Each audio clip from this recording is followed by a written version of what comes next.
Josh said earlier that the Chiefs game is the biggest game because it's the next game. But at all, is there just still a little revenge factor that you would like to get against them, considering how last year ended? Nah, I mean, of course, we hated the way that it ended last year. You know, anybody with any competitive nature would hate the way that it ended. But it's a big game because it's the next game, and it's the same way we approached all the games previous to this. So I wouldn't make it more than what it is, and we're not doing that. What we're making it is the next game, and got to come out and execute and play better than we did the last time we played them. So just continue to play some good ball and really just focus on the task at hand. They've got plenty of talent on the defensive side of the ball. Are you surprised a little bit how much they've struggled defensively so far this season? I know it's early.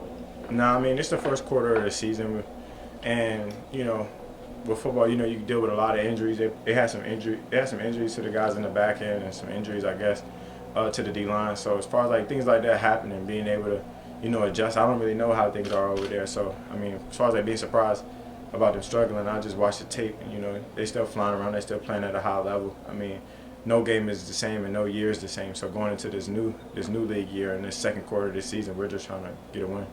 Will you get a better sense of what this team is capable of with a win over Kansas City based on how you guys play this weekend? No, I mean, we had the first quarter of the season to kind of evaluate where we are, and we know the things that we need to do better. And regardless of this game, you know, this isn't a playoff game. This isn't a game that, you know, one game and done. So we're kind of going in as it's the next game, and we're trying to execute at a high level. But as far as, like, knowing who we are, you had the first 4 games to kind of figure that out. You know what I'm saying? You're going to play some good teams. You're going to play some teams who probably don't do this well or play this coverage. It's all different. Everything's predicated on you know, dealing with the task at hand and, you know, playing what's in front of you. Hey, Steph, why did you, at the end of that game last year, there was that picture of you standing there watching them and the confetti and all that. Why did you put yourself through that, to stay out there and kind of take that in a little bit? Just like, for me, just for reasons that's like, you know, you put a lot of effort, you put a lot of time into your craft. A lot of my time goes into things that I love, and I love this game. So as far as, like, you know, being in a moment and, you know, embracing that, you know, things don't go your way and you kind of still got to deal with them. You know what I'm saying? I didn't want to run from defeat. I've lost before, and I'm still look at it in the same way. You know what I'm saying? I'm gonna keep my chin up and I'm gonna keep my head high. So for me, I just felt like you be still, you be in it, you embrace the moment, take it for what it is, and, you know, move forward. So for me, I took that as a moment as you came up short, get back in the lab, and you got to get back to the grind. So with that in mind now, going back to the same place 10 months later, what is that stirring in you to go back to that place now? Nothing. I mean, she asked that same question a couple minutes ago, but for me, I'm going back to, you know, I've played there before. I mean, I've lost there before. When I was in Minnesota, we lost to them. Actually, on the last drive of the game. So I mean, I've lost there before. I mean, I don't look at it as in going back to try to do X, Y, Z. I'm trying to get a win, and I'm just trying to get better each and every day at practice to try to do everything I can to put us in the best position. You know, because it's not just me out there. I got a whole team. Based on the first 4 games and what we've seen from this team, do you feel that on offense this team is better prepared given how the defense is playing?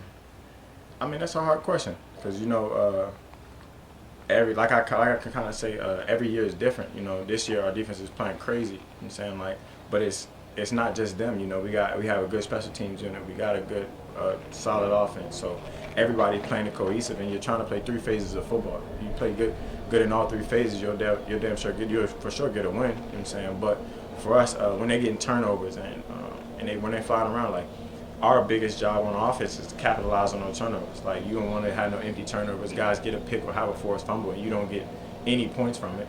So for us, I mean, that's kind of hard question to answer. So to go back to that picture and staying on the field for a bit, have you always had that approach of, I want to soak in this moment, or when did that start? Shit, I always been like that as far as, like, with the good and the bad, because if things were all good, everybody would have been out there having a good time. And, you know, just because things didn't go my way, I kind of just internalize it and say, like, all right, you know what I'm saying, this is just another, you know, kick in the butt to say go get better, go back to the grind, you know, and continue to push forward on how you are as a player. Steph, Josh said that Arrowhead is one of the most hostile environments in the NFL, and was asked if there's somebody that relishes kind of silencing that loud crowd, and he said you. Is that Yeah. something that you like doing, going into hostile crowds? And I'm all about the hostile environment. I'm pretty chill right now, but as far as like when it's time to go, I love everything about it. I love not being able to hear. You know what I'm saying? It's more so reacting than just hooping. So for me, I played in some loud stadiums, like Seattle's pretty loud. I think Arrowhead is probably like up there, like top 3. You know what I'm saying? I remember I played there. It wasn't that loud in the AFC Championship. I don't think it was full. But when I was there in the regular season, we had played them when I was in Minnesota. It was the last drive of the game, for the win, and I couldn't hear nothing. It's just something about those moments that you get like a little rush. You know what I'm saying? And as far as like trying to silence the crowd and being on the other end, it's always quiet. You know what I'm saying? It's so loud that, it's kind of weird to say, but it's so loud that it's quiet. You know what I'm saying? You don't got nothing but your thoughts and really just the man in front of you. It's a good feeling, though. I wish you all can experience it. Should we start yelling at press conferences? Yeah, you can yell. I might hear that a little bit. How do you manage your emotions and yourself in the chaos that is a moment like that? It's weird because it's like me, like I'm a very emotionally driven player as far as like wearing my heart on my sleeve and giving it everything I got, and doing everything I can for my teammates. So for me, I'm just in a different role now, whereas though I am a little older and I am, people are looking at me to be like, all right, well, what is he doing? And I can never really hang my head or ever put myself in a bad position, whereas though my teammates looking at me and be like, it's Dan, like, we're down bad or no positive energy. So for me, I just be calm in the chaos, and you gotta love every piece of it. You know what I'm saying? You can't prepare out here in practice for moments like that. That come from, when I'm one-on-one by myself, or when I'm training in the off season, or when I have those moments when I'm super tired and I think to myself like, all right, these are the moments that you really work for, because I can just go back to that. Like, I always revert back to the work that I put in and the time that I put in. So like, I'm never really nervous, and I never really get into my own head. It's more so about the preparation of it and just being like, you worked for it. You know what I'm saying? What you thinking about? Go hoop. How can you send that message to some of the younger guys that maybe aren't as experienced? Yeah, it's weird because I kind of equate that to like guys having that experience. If you don't really have the experience, I can't really tell you how to handle it, and I can't tell you to take 3 deep breaths and just go out there and roll the dice. So for me, I can just be like, as a teammate and as somebody who's been there, I'll be like this: I got your back. Like, I tell Josh all the time, right or wrong, I'm rocking with you. You know what I'm saying? Like, I'm gonna do everything I can to make plays. You know what I'm saying? I know you're gonna do everything in your power. So through the good and the bad, we're gonna have some good and we're gonna have some bad. But when the bad comes, you gotta have that same mindset when the good came. You know what I'm saying? Like, shake it up. You know what I'm saying? Your next play is your best play. Twice now you said go out and go hoop. Are you? Yeah. Do you have a basketball player's mentality that just happens to play football? Yeah, a little bit, because, I wish it was basketball just because they get a lot more opportunities to just run up and down the court. But for me, in my mind, I just be like this: just go out there. Like, when I say hoop, just go out and do your thing. Like, you know what I'm saying? Don't make it more than what it is, because I've been playing a game of football since I was 5. You know what I'm saying? I've been in the league for now 7 years. So as far as like having experience, I've been out there before. I've ran these routes a million times. You know what I'm saying? Trust your technique, trust yourself, and go hoop. Tyrann Matthew is really good at jumping and breaking routes. The robber, you have no control over that, but 32 for them. Is he somebody you kind of what do you think of him and his ability, and are you kind of aware of him, even you, where he is? Yeah, I watch a lot of tape. I'm almost on the outside, so I don't watch too much of the safety, but you can see him, and it's hard to miss him. You know what I'm saying? He's the same player that he was when he was in college. You know what I'm saying? As a defensive player, being as explosive, being electrifying, being able to make plays, you know what I'm saying? He's been that guy for them. And as far as like creating turnovers and creating havoc in that back end, he's been that guy. So as far as like me being alert for it, like, I can't really say much other than he's a hell of a player, and gotta have a plan for him. Where is the confidence level of this offense heading into Sunday?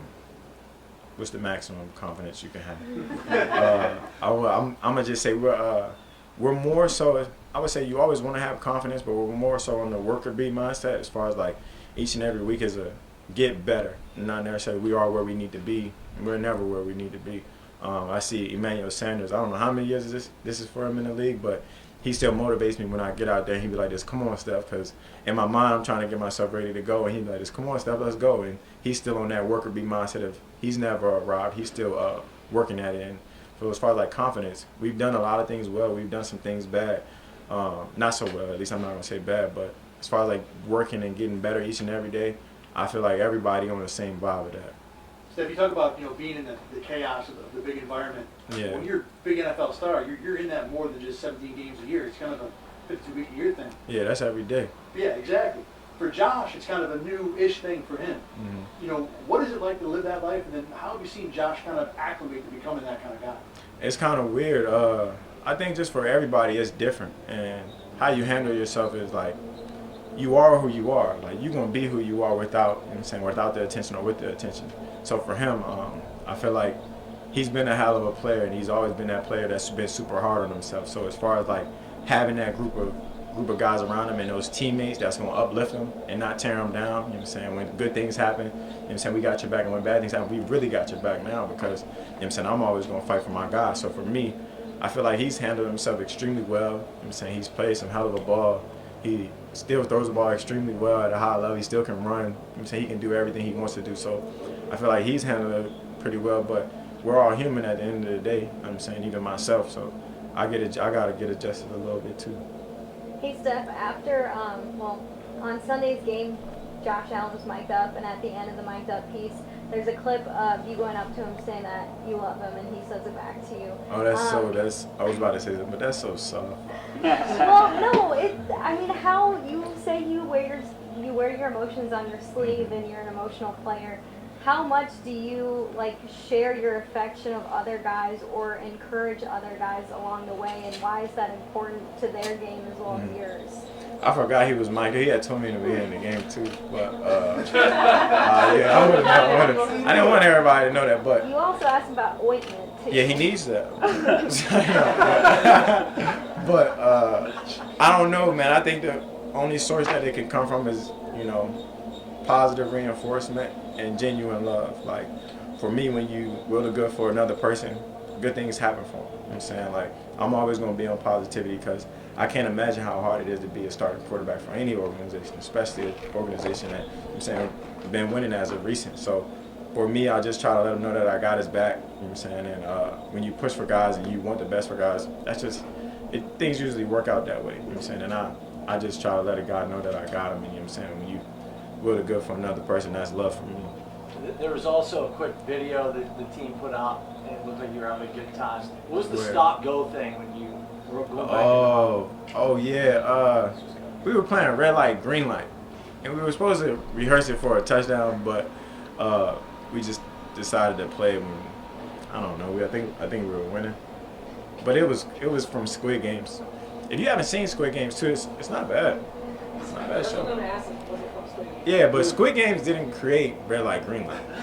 Red light, green light created Squid Games. Yeah.